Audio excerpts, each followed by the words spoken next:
Hello, hello, hello.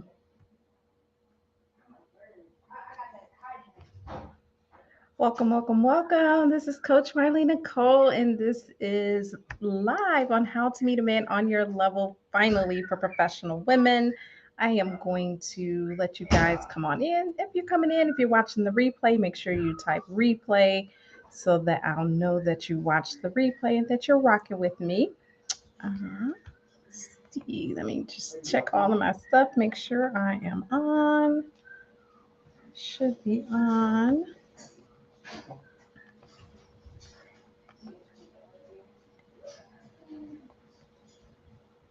I'm just doing my checks and then I'm going to get started. So we're 58 seconds in. So this is Sunday. Today's the 17th.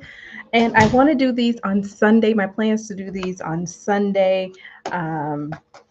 on Sundays at 8 o'clock because Central Time, because usually my house is winding down and usually other people are winding down around this time. So I thought this would be a good time to just be chillaxing and preparing yourself for the next day by learning something new. So a little bit about what we're going to be doing. My show is called How to Meet a Man on Your Level, finally, for professional women.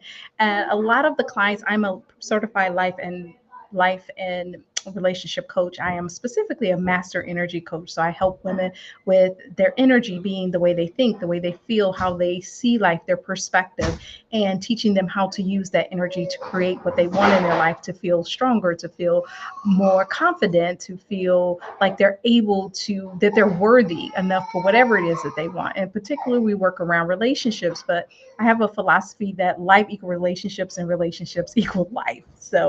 Um, so when we're working on relationships, we're working on life. And to be honest, I think that is the greatest way to improve yourself. So tonight I'm going to be on a little bit of rant. If you're in the comments, go ahead and text hello in the comments. I'm still learning this new platform, but go ahead and tag chat.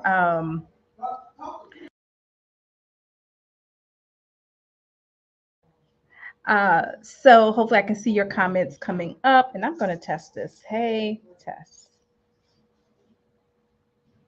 I'm just going to test this to make sure, see if I'm seeing you guys. But anyway, I'm going to be on a little rant today, but also a little structure because the rant I want to be on. Well, let me tell you what I want to talk about, then I'm going to go to my rant. So here's something that somebody said to me. And so I like taking things that people are saying to me when I'm in communication, when I'm talking to you guys. Okay. So that is not just coming, it's coming from you, from my audience, from you guys. But here's the thing that for professional women that I just heard just last week. And she said, I think men don't like strong, career driven women who make a lot of money. Right. And of course, she fell in that place. She's like, I was taught this. And so she was like, am I being now penalized because I'm a high earner, because I enjoy my career, because I'm a professional woman? And so I want to talk about that. I want to focus in on that, but I also want to do a little bit of rant first, if that's cool with you guys. So don't know who you follow, but it's like everywhere you go, everybody's talking about relationships. Everybody's men, women, random people who don't specialize in that. But the thing of it is, relationships, health, relationships, and money, family, right, are usually the four big buckets of life. And when you have those things in alignment, life tends to be very fulfilling. And one of the hard things, especially in our community, that I find is that when it comes to relationships, that we really struggle with relationships in our community, and not just in our community but specifically in our community. And so here's my rant. Let me do my rant real quick. My rant is this: I want you ladies to be very, very mindful of who you listen to and who you jump on board with. And I say that because I ran across somebody's TikTok, and she had like 50,000 likes, like 10,000 comments, right? And I was like, oh, this is interesting. And she was like, I'm 50 years old. And she was talking about relationships. But she was like, listen, men dropping in my DMs and all this. She was like, I'm good. I don't need a man. All this foolishness, y'all guys.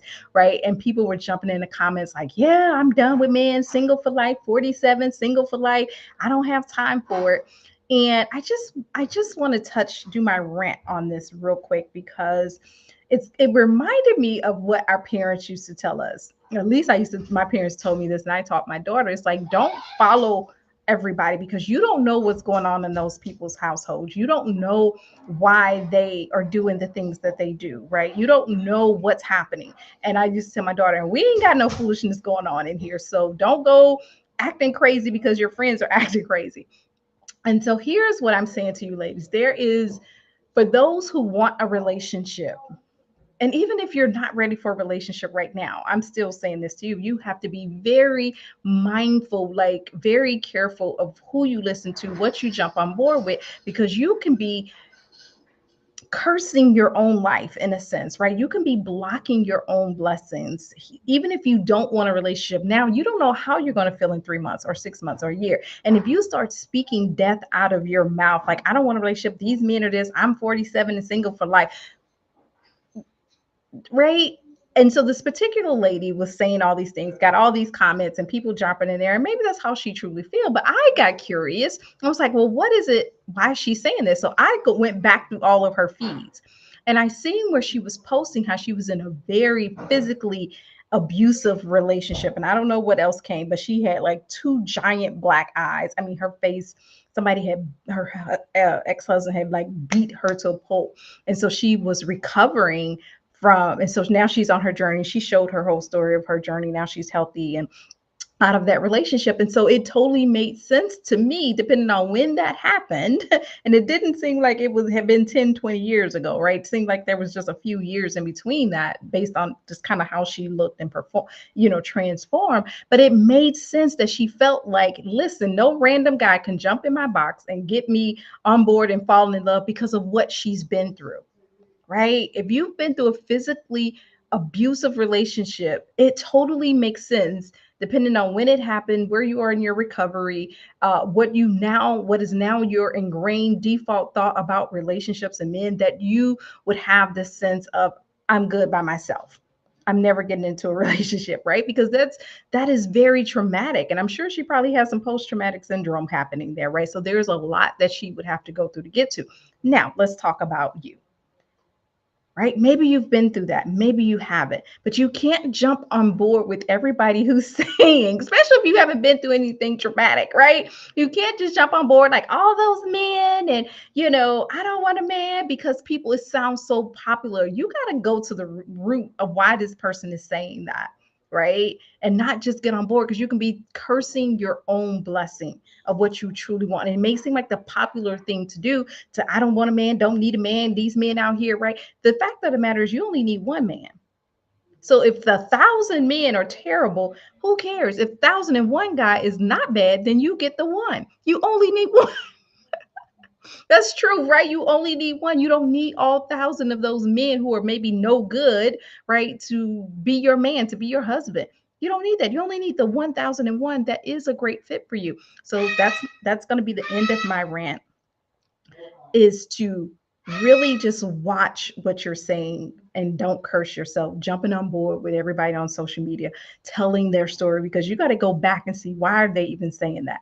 And then if you do feel that way, what is it that you need?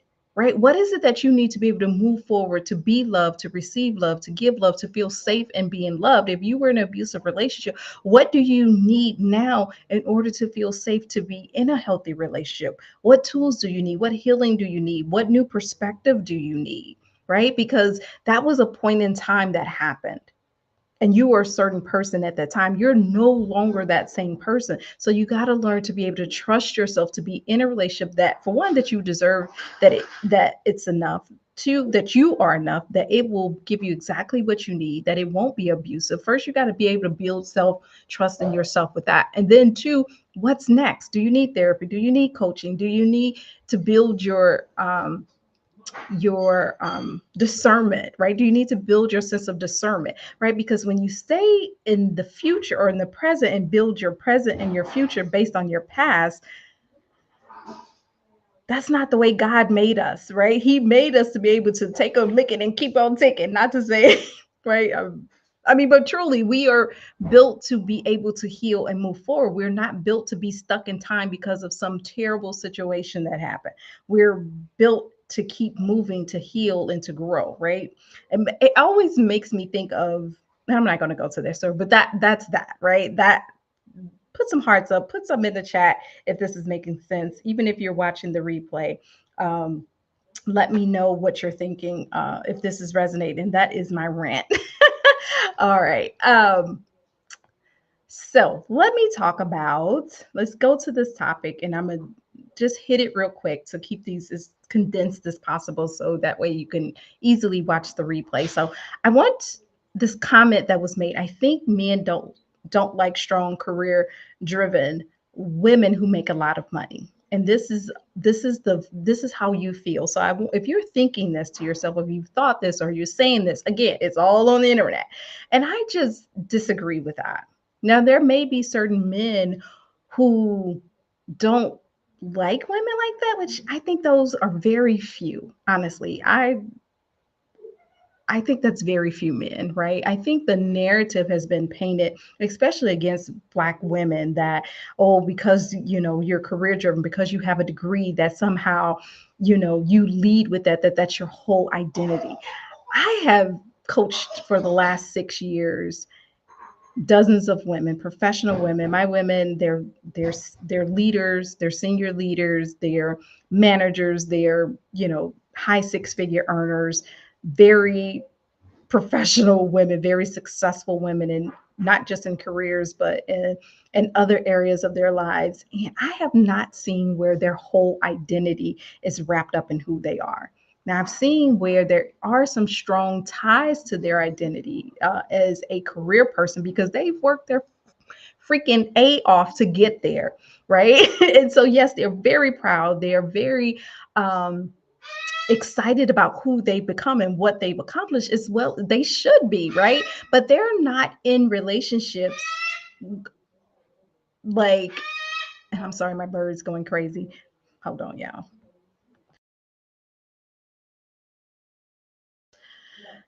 They're not in necessarily leading with those relationships with that career mind thing. However, caveat to that, can we put a comma, semicolon, is that they do want men who are also very driven and very accomplished. But what they're finding is that they think that men don't like them because they're strong, career driven women who make a lot of money. And so here's where I'm going to tell you the truth. A couple things are happening. One, if you're meeting those type of men who like are saying this to you, then it could be two things happening. One, it could be truly that he wants someone who's very domestic, who, not just because you're domestic, you're not strong and driven, but someone who's not as driven, who's not making a lot of money, because then that makes him feel like he has a place in their life, right? He can be that provider, that protector, and pay all her bills because she can't afford it or because she's struggling. And then he doesn't see in his life, if that's what he identifies with, right? He may not know where he fits into your life, right? Because if you're providing all these things for yourself, he may not know how to fit into your world. So he's like, you too strong and you too that, right?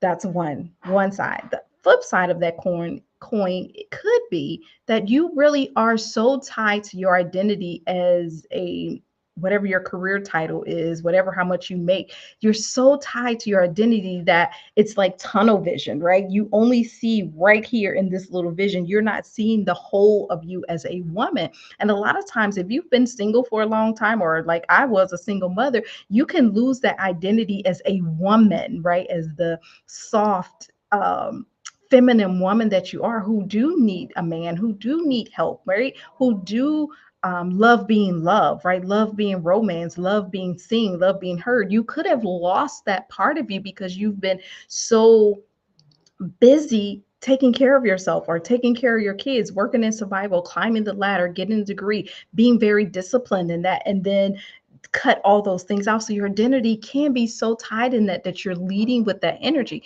And the thing about that type of energy is that it is a very masculine energy. It's a very toxic energy. And if you think about corporate America, I'm sorry, if you think about non-for-profit or any or industry, 9 out of 10 times it's the core energy being, we can call it the vibe, right? The vibe of it is really toxic, right? It's competition, is win or lose, right or wrong, who races to the top wins, who's the most deceitful person wins, right? So that type of energy, if you're so tied to your career, so tied to the accomplishment in your career, and that's the energy around it, you absolutely could be turning not just men off, but other blessings, right? Potentially. These are all potentially, right? So it's really that all men, it's not that all men can't handle a strong, independent woman who make a lot of money. It could be that your energy is leading and your identity, you have lost the other side of your identity where there's more to you. You are a multifaceted, dynamic person, right? We all are. And so our careers are just, hey, Miss Nina, you agree? Yes, thank you. Thank you. I see a comment. Yes, thank you. Right. Our identities could be so tied into, making it happen, doing the work, climbing the ladder, paying bills. A lot of times with Black women, it's like, I got to have my own back. Right. So we're in that survival energy, which is level 1 energy. And so we're such in survival energy that we only see what we need in that moment. And so we're not allowing ourselves to be open to a man, to be open to a relationship, to be open to taking care of, because it's like, I don't have time to be vulnerable and then let shit slip over here. Right? If we're honest. So a lot of times when our identity is so tied to us surviving, it's not necessarily about our career, it is about surviving. Right? It's about paying our bills, keeping a roof over our head, because we don't have anybody financially to be on our side to help us do that.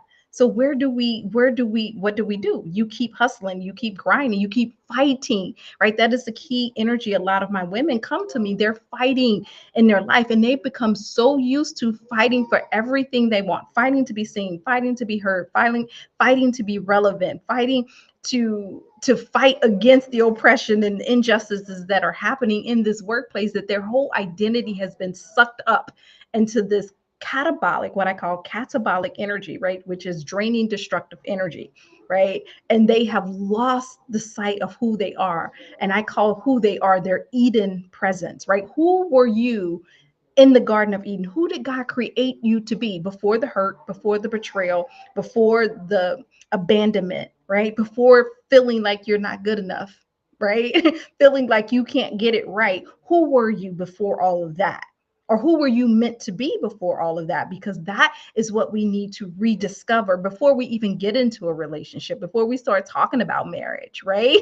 This is one of the core pillars that I coach on in my program. We don't start my coaching, my one-on-one coaching, or even my group coaching with men. We don't.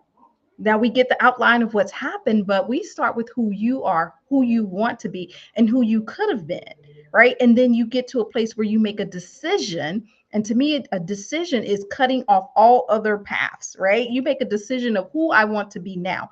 How do I want to show up in every area of my life? Do I want to keep being in fight, flee, or freeze? Do I want to keep surviving? Right? Do I want to identify so strongly with this career that I'm cutting off all other options to share my life with someone, to have children with someone, to go on vacation with a man, to have him pay for the vacation, right? You always pay for your own vacation, right? Wouldn't it be nice to have somebody else help pay for their vacation, right? Or share a home with nobody. And here's the truth. No, most people, I'm gonna say this confident. Nobody wants to go home and be home all weekend and not speak a word to anybody all the time. Now, there are weekends where we're like, leave me alone. I'm a wife and a mother, and I'm still like, this is my weekend. I can't give anything, right? But for the most part, that's not how I want to spend every weekend. I want to have conversation. When I was single, I found my daughter was gone with her dad or her friends. I would find myself all weekend not even having a conversation, not saying much at all, unless somebody called me. But for the most part, I was quiet because there was nobody around to share my day with, to listen to hear me. And that was very sad for me. That was very hard after year of being in that place, right? And so I just want you guys to start you ladies to really start thinking about the whole of you. Right? It's not about a man. It's not about if he wants you or don't want you, if you make a lot of money. It's about you. And I did a post on this earlier this week. It's like, if you keep meeting the same type of people, or if you're not meeting anybody, it's not them, it's you. So we have to get out of this helpless level one energy of where we're always blaming men, making them the center of everything. We want to be independent on one end, but then on the other end, we're putting all this onus on men to like us, to choose us, to find us. What are you doing? What's your role? Right? Your role, and I'm gonna give you, your role is not to hunt, men hunt, but your role is to be found. Right? Your role is to be seen. And how do you be seen? Not going out trying to be seen. That's not how you do it. You be seen by finding who you are, finding your Eden presence. Right? Who were you before the hurt? Who were you before the pain, the rejection, the denial? Right? Who were you? And who can you be now? Who should you be now? Who can you be now? And that's what I help my women see. Like, yeah, let's get to it. Let's get to the heart of how you want to be. Who do you want to be? How do you want to show up? And that starts impacting every area of their life. And they get out of this hustle, this fighting to survive mode, and they begin to live in flow and ease. And guess what? Things start coming to them. Promotions, job opportunities, men, right? A lot of my women are finding their husband within 3 months of working with me because they've let down their guards, right? They found that other piece of their heart that they've lost and fighting and surviving. And it's no longer about if they're strong, high earner, career driven woman. Well, that becomes the symptom.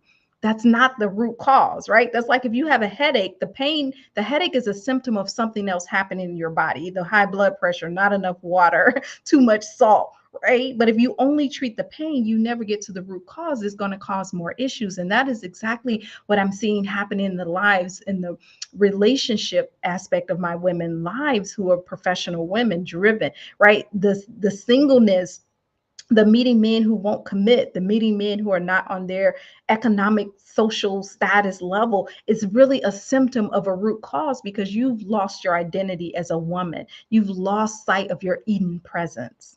Does that make sense, ladies? I hope so. I don't want these lives to be too long, but again, thank you for listening for my rant. If you're watching the replay, put replay. Let me know if this is making sense. And if you want to talk learn more about my one-on-one coaching, please DM me the word coaching, and we'll set up a time for us to talk about how my one-on-one coaching can really help you, for one, find your Eden presence, get back to the center, your power as a woman, help you find true love that you can trust and depend on, and truly become the woman that God meant you for you to be. I love you, ladies. I hope this rant has made sense, and I'll see you next week. Same time, same channel.